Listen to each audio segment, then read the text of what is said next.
All right, welcome back to another episode of Driven. This is the short series where I ask people in the car community who inspired me a series of 3 to 5 questions, ending with the ultimate question of what keeps them driven. And today we got somebody who I consider the Jordan of this game. He's been in the game for so long. I've been watching him since the early 2000s.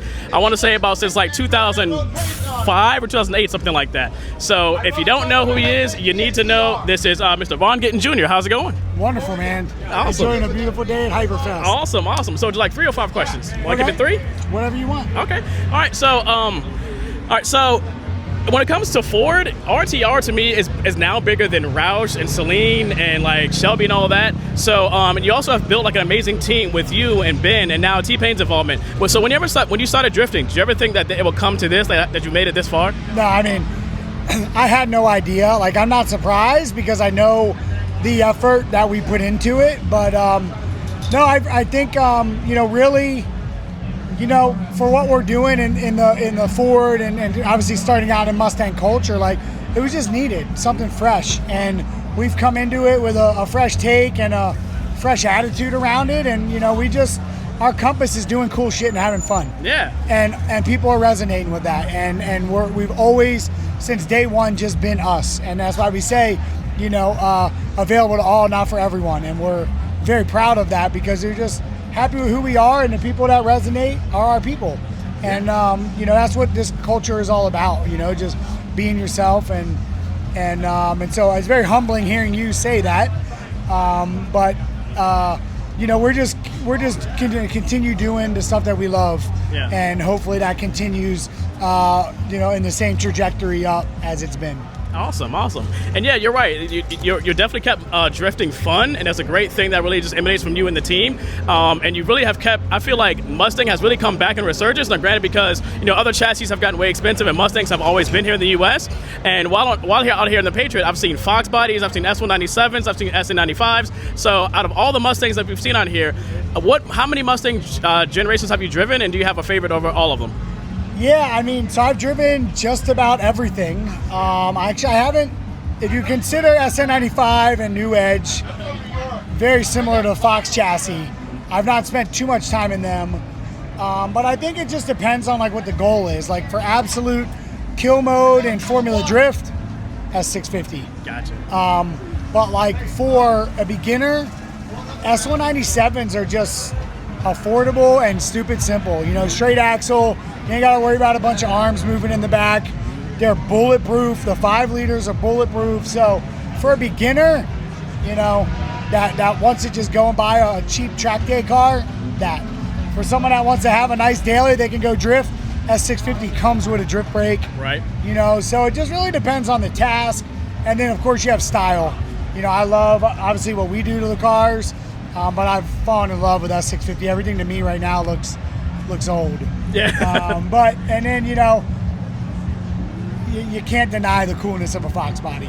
That's fair. So I'm torn. You know what I mean? It's like I really love the Mustang platform. I love what it stands for, what kind of icon it is, especially to us in America.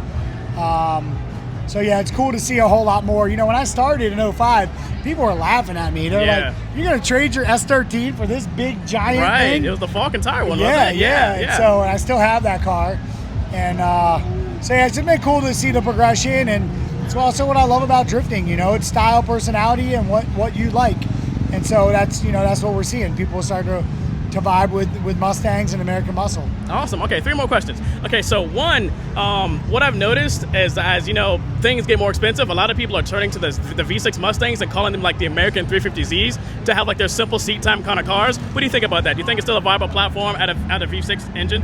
Yeah, I mean, look, I don't know enough about the V6, but the reality is for drifting, you need a car that doesn't break, a car that can stay cool running laps, and a car that can spin tires in the back. So, grip and drifting is all about the power to grip. So, could you get a V6? They spin both tires, right, from the factory. Right. And so, if you got to juice the tires up to 40, 50 pounds, yeah. To spin the tires, fine. Right. It all depends on the surface you're running on. So, yes, can a V6 work? Yes. And I guarantee you ain't going to hurt that motor. Yeah, no. You know what I mean? Like, I know the durability testing Ford does, and, like, you would be hard-pressed to break a stock motor unless you didn't, like, have a Take wheel care in of it, right. You know what I mean? Right. Because they just are built for beating. Right. You know, so. Okay, all right, 2 more questions. So, as we stand here at the booth, we see a lot of things that RTR has now broken away from as far as Mustang goes and influenced the other Ford part of the lineup. So we got the Bronco, we got the F-150. So what else can we expect from RTR in the lineup? Yeah, well, you know, I don't talk too much about future product, but Right. we've got, you know, we've got our eyes set on some other platforms. And one thing I can say is, like, we are committed to Ford. Mm-hmm. It's a passion of mine, you know, since 2008, really 2007. I started a small relationship with Ford, and I just wanted to win with them. And here we are, you know, man, it's, you know, almost 20 years. Yeah. Right? You can do the math, but, and I just want to continue that. So as Ford keeps putting out cool vehicles that are relevant to enthusiasts like myself and my team, you know, we're going to pluck those vehicles, the base models of those vehicles, and then do what we do to them, right? Add a little performance, add a little more style, and make them for our people. So right now, you know, we're very focused on Bronco and Mustang, and then we've got a couple dreams in the hopper that we're starting development on. So stay tuned for that. I appreciate it. Okay, now the ultimate question is, what keeps you driven after doing this for over 20 years, and there's a highs and lows in this, and yeses and nos from everybody? What keeps you driven? What keeps you doing what you're doing? Yeah, man, you know, like, I look at this as like a parallel to life, right? It's like the learnings, the challenge, like the constant challenge, the never same thing. You know, I've been coming to this event for 20 years, Hyperfest, right? I come here with my Mustang, I go drift, but I'm every turn, every tandem that I'm doing with whoever we're driving with, you know, is it's just progression. And you know, like I say, comparing that as a parallel to life, like, there's always new learnings to be had, no matter how old you are, no matter how young you are, right? If your mind's open, there's always this new. And so that's it. Like, because I ask myself this, why do I want to keep drifting? I've been doing this for 20 years. I've won everything. There's nothing else to prove. But it's that internal challenge. Will to keep doing it, yeah. Yeah, it's just motorsport takes your all. Man, machine, team, mental, physical, belief, you know, fighting through the hard times, you know, and like, there's just something about like getting to the other side of that on a competition weekend or an exhibition weekend. And, you know, that's my number one. And then number two for me, I have realized, like, the position that I've earned to be in, how much bigger it is than just me.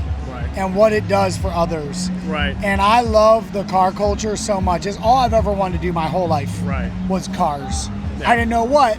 I just love cars. Yeah. And now, like, that I inspire others. I mean, I'm constantly getting people up, hey, I saw this that you did, and I decided to do this, and now I'm doing that and this and that. Mm-hmm. Like, there's just this ripple effect from me just living my passion.